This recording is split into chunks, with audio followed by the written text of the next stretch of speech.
Assalamualaikum warahmatullahi wabarakatuh dan salam sejahtera. Hari ini kita akan belajar tingkatan 5, bab 9, Malaysia dalam kerjasama antarabangsa. Di bawah tajuk kecilnya globalisasi. Sebelum cikgu nak mengajar, cikgu nak minta semua guru dan pelajar-pelajar untuk subscribe video cikgu ni agar cikgu boleh menambah lagi tajuk-tajuk yang lain. Baiklah, di bawah tajuk cabaran masa kini, ada 5 perkara yang akan dipelajari. Yang pertama, globalisasi. Yang kedua, K masyarakat. Yang ketiga, K ekonomi. Yang keempat, MSc. Dan yang kelima, ICT. Baiklah, hari ini cikgu akan menyentuh dengan lebih lanjut lagi berkaitan dengan globalisasi.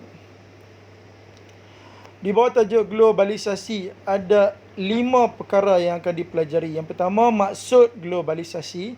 Yang kedua, faktor pemangkin arus globalisasi. Yang ketiga, cabaran arus globalisasi. Yang keempat, langkah-langkah kerajaan untuk menjayakan globalisasi. Dan yang kelima, kesan perkembangan globalisasi.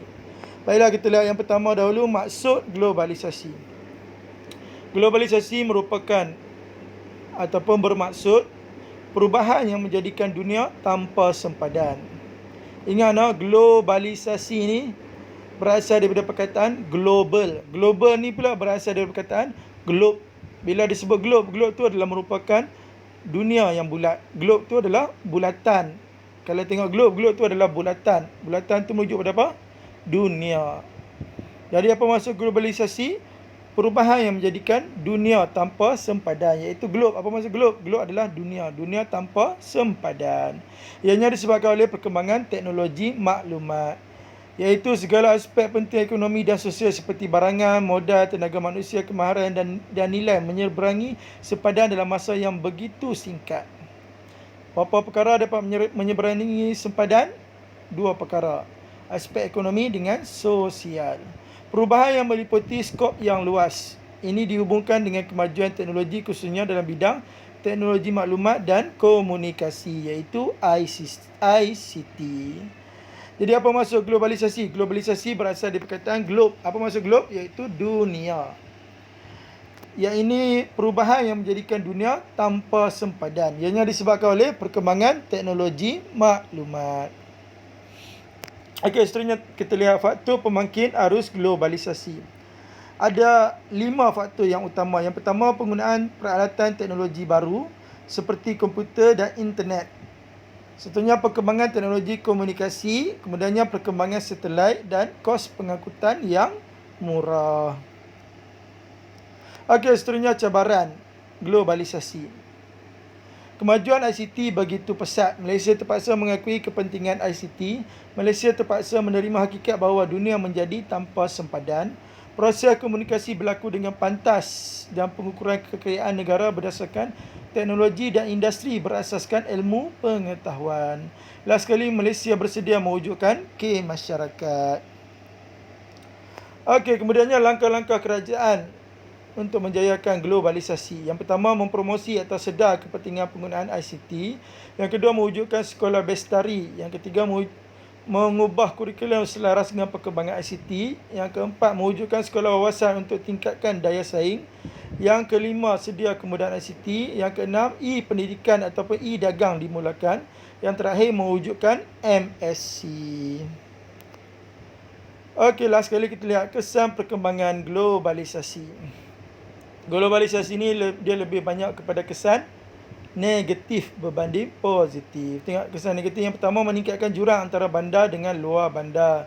Yang kedua, meningkatkan jurang antara negara maju dengan negara membangun. Ada berapa jurang? 2 jurang. Bandar dengan luar bandar dengan negara maju dengan negara membangun. Kemudiannya, mewujudkan sikap individualistik. Kemudian, menyekat peluang pekerjaan. Seterusnya, perkembangan sosial. Kemudiannya, merendahkan taraf hidup. Seterusnya, mewujudkan dunia tanpa sempadan. Dan last sekali, hal ini berlaku kerana perkembangan teknologi. Dunia menjadi tanpa sempadan kerana apa? Kerana perkembangan teknologi. Okey, seterusnya kita lihat analisis kekerapan bab 9 untuk kertas 2 adalah SPM 2010 sampai 2019. Yang warna oranye itu adalah SPM sebenar, yang warna kelabu bawah itu adalah SPM ulangan. Bab 9 ni adalah bab wajib ataupun satu soalan bocor akan keluar daripada bab 9 ni di dalam kertas 2 untuk soalan esei nombor apa? Nombor 11. Jadi tolong bagi perhatian semua tajuk-tajuk di bawah bab 9 ni. Kerana apa? Kerana satu soalan bocor akan keluar di dalam kertas 2 iaitu di soalan esei nombor 11. Wajib keluar. Jadi tolong bagi perhatian semua tajuk-tajuk di bawah bab 9. Okey, kemudiannya analisis kekerapan tajuk untuk SPM 2010 sampai 2019 di dalam kertas 2. Tajuk apa kita bincang tadi? Globalisasi. Setakat hari ini, tajuk globalisasi telah 3 tahun ditanya, iaitu 2010, 2014 dengan 2019 tahun lepas. Jadi tolong bagi perhatian juga untuk tajuk globalisasi. Berkemungkinan akan naik lagi. Tidak mustahil untuk ditanya lagi pada tahun ini. Jadi tolong bagi perhatian juga untuk tajuk globalisasi. Okey, kita lihat contoh soalan struktur. Markahnya 244. Baiklah, kita lihat satu persatu. Soalan A dulu. Soalan A ditanya apakah faktor pembangkit globalisasi. Okey, tengok di ruangan jawapan ada nombor 1 Roman, 2 Roman. Tak ada. Jika tak ada, nak jawab macam mana?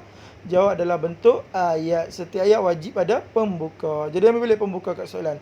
Faktor pembangkit arus globalisasi ialah penggunaan peralatan teknologi baru seperti komputer dan internet. Penanda wacana apa cikgu ajak? Guna number. Jadi kedua koma perkembangan teknologi komunikasi.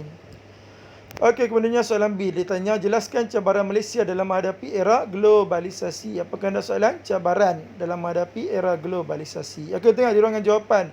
Ada nombor 1 Roman, 2 Roman tak? Tak ada. Jika tak ada, nak jawab macam mana? Jawab dalam bentuk ayat. Setiap ayat wajib ada pembuka. Jadi ambil pembuka kat soalan.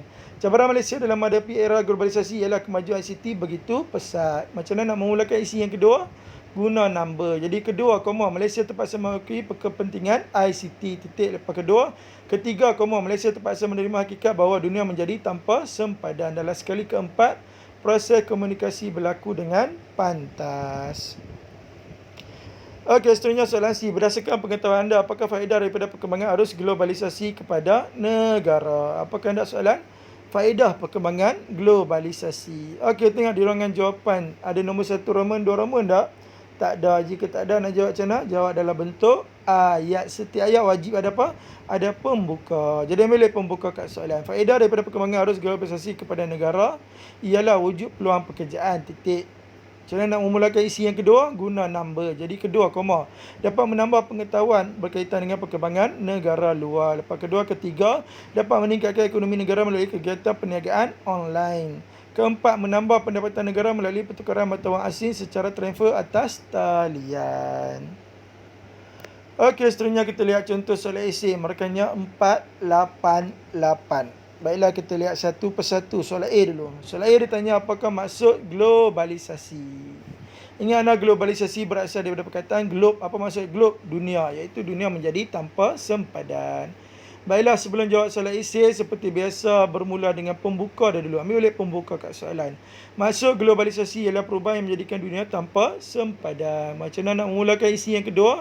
Guna number. Kedua, ianya berlaku disebabkan oleh perkembangan teknologi maklumat. Lepas kedua, ketiga, segala aspek penting dalam bidang ekonomi dan sosial seperti barangan, modal, tenaga manusia, kemahiran dan nilai menyeberangi sempadan dalam masa yang begitu singkat. Keempat, perubahan yang meliputi skop yang luas. Dan kelima, segalanya dihubungkan dengan kemajuan teknologi khususnya dalam bidang teknologi maklumat dan komunikasi ataupun ICT. Okey, seterusnya tengok soalan B. Jelaskan persediaan Malaysia menghadapi globalisasi. Apa kehendak soalan? Apa kehendak soalan persediaan Malaysia ataupun langkah-langkah Malaysia?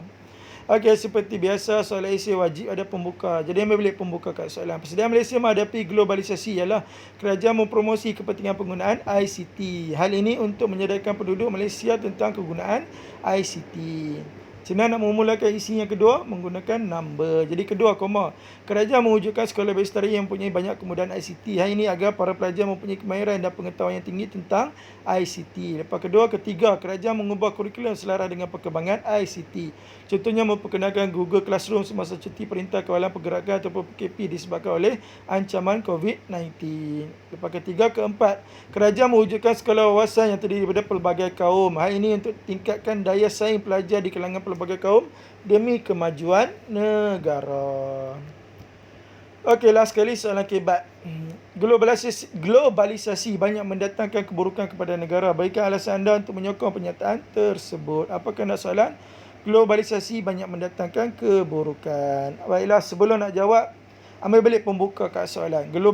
Globalisasi banyak mendatangkan keburukan kepada negara kerana dapat meningkatkan jurang antara penduduk bandar dengan luar bandar. Huraiannya, hal ini menyebabkan penduduk di luar bandar akan ketinggalan dari segi kemudahan ICT seperti internet, komputer dan telefon mudah alih.